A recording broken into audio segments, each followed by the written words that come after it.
Buenas noches. Si alguien duda de la gravedad del drama humano que para esta sociedad representa el embarazo en adolescentes, permítanme compartir con ustedes estadísticas recientes que muestran la magnitud del problema.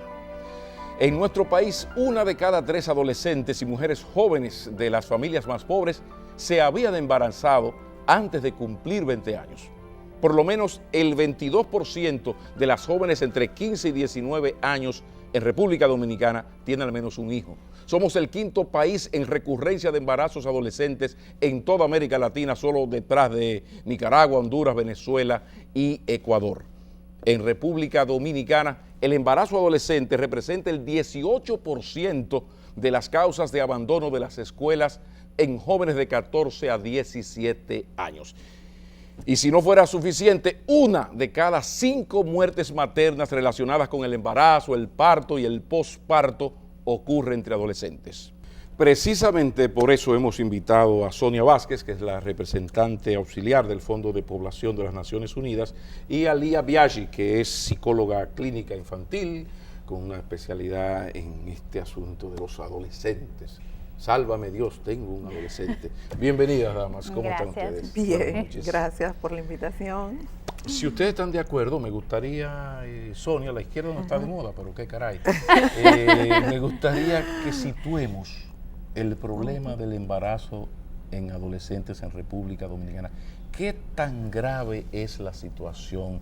¿Ha aumentado o ha disminuido? Comparativamente, ¿dónde estamos? Hablemos de eso, situemos el problema. Bien. Fíjate, la República Dominicana es el 5º país de América Latina en tasa de embarazos en adolescentes. Según la ENOGAR del 2010, estamos con un 22%. Según la INDESA era 20.6%, la INDESA del 2007. Pero con este dato más reciente es más alta la tasa de embarazo en adolescentes. Pero igual la República Dominicana está situada en el mundo en adolescentes que reconocen haber sufrido algún tipo de infección de transmisión sexual entre 15 y 19 años, lo que quiere decir que nosotros estamos a nivel de África, con Zimbabue, con Etiopía, en este tema.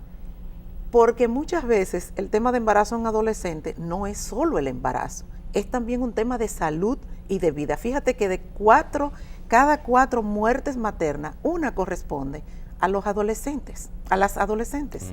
Y eso, ese digamos, énfasis, implicaciones en la salud, es importante. Acabamos de hacer un estudio recientemente para ver cuánto cuesta al Estado Dominicano los embarazos en adolescentes. Y señores, por año el Estado está gastando solo en el costo del embarazo, del parto, servicio de parto, 2.100 millones de pesos. Esa cifra es, óyeme, si llevamos el Plan Nacional de Prevención de Embarazo en Adolescentes, que hicimos un costeo de cuánto cuesta implementar el mismo, y es de 389 millones, que serían unos 64 aproximadamente por año. Perdón, yo creo que vale la pena. O sea, al Estado le cuesta este problema, estamos hablando de la manera más maldita, de dinero, no del drama humano, exacto, de cuartos. De dinero. 2.100 millones. Aquí no estamos eso se calculando gasta por esa situación. Anualmente. Sin embargo, ustedes tienen un plan que ejecutarlo cuesta 389 millones. Gracias. Por 6 años. Ese plan es de 6 años, 389 millones.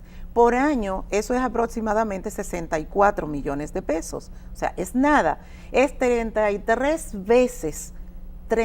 veces menos que lo que cuesta el gasto que actualmente tiene el Estado. Es decir, el Estado está gastando 33 veces más en solamente atención a partos que prevenirlo. Lo que quiere decir que el costo-beneficio de este plan es, óyeme, no hay discusión, hay que implementarlo. Amigos en sus casas, y la licenciada Biaggi está pensando lo mismo que yo, pidiendo razones. O sea, que se explica, porque la gente del Ministerio de Salud Pública son gente muy capacitada, con unos excelentes asesores en estos temas, ¿Qué explica que esto Hay no tres se razones Tres que este razones. estudio y otros estudios que hemos hecho confirman. Sí. Primero, las embarazadas mayoritariamente son las más pobres. Es decir, hay por cada embarazo de adolescente, de pudiente, vamos a decir, de clase media y media alta, tenemos por cada 3 embarazos de pobres tenemos 1 de una pudiente. Es decir, que el embarazo en adolescente pobre es mayor.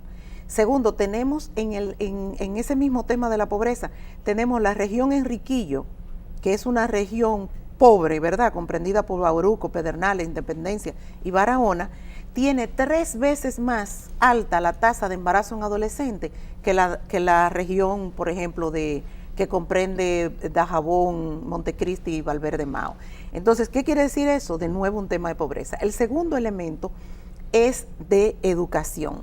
Es decir, es 7 veces más probable que una adolescente con un nivel básico de educación quede embarazada que una con educación. 7 veces más probable. Y el otro elemento también es que tenemos no solamente es educación y pobreza, sino que también aquí influye mucho la cultura dominicana.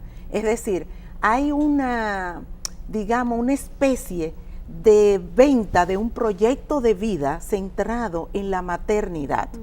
Por eso no es extraño que otros países con unos niveles económicos peores que los nuestros, el embarazo en adolescente no sea la catástrofe que es en República Dominicana. Ok, Lía Biaggi San Giovanni, desde la psicología, ¿cómo se enfrenta este asunto del aspecto cultural? O sea, ¿cómo se puede ir desmontando en un trabajo con una adolescente embarazada o con su familia este asunto cultural? Porque a lo de la educación sexual tenemos que volver sobre.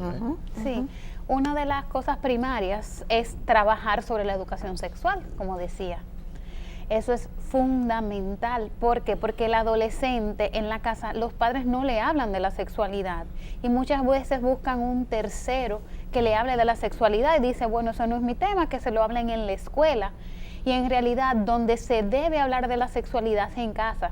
Yo le digo a los padres cuando van a consulta, sin tabúes, sin prohibiciones, háblele claro, háblele con las cosas como son.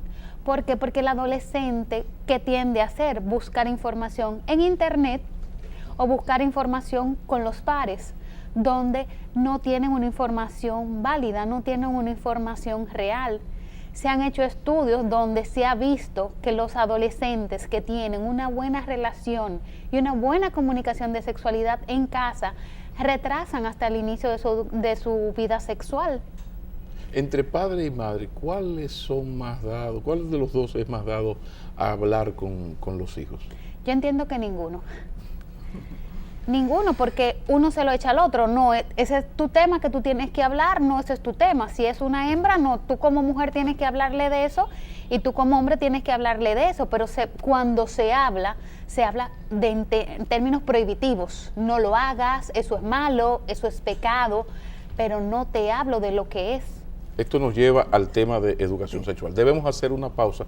Cuando retornemos vamos a tomar este segundo segmento para este asunto de la educación sexual y hasta qué punto es responsable, junto con esos otros dos factores, de esto que nos está pasando, que ya tú has mostrado en datos estadísticos, que decir que es grave es poca cosa. Ya retornamos.